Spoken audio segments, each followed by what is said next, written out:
To generate power the Taiji way, we want to go from being short. Short meaning this distance does not exist, but this distance exists. So you are here. And then squeeze, squeeze. The intention is important.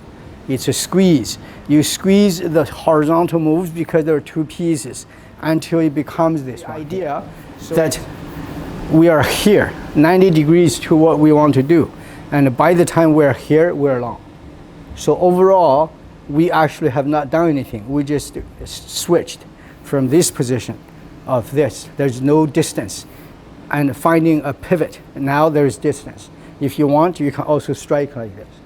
So this is the idea. It's based on a simple conversion on the same plane, two-dimensional. It's a surface, okay? Not a line, but a surface, but it's not 3D yet. So now we are here. You can go as big as you want. Okay. So finish. And there's almost, it looks like there is a rotation, but there isn't. Or more precisely, you're doing this. Okay. So that's the first two. First, you want to experience the distance. Second, you want to experience the conversion of horizontal to the vertical distance. So the third one, in addition to that, you add a rotation of the elbow.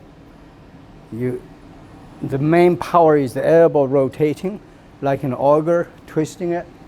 When you do that, you make you stronger by extending your arm longer.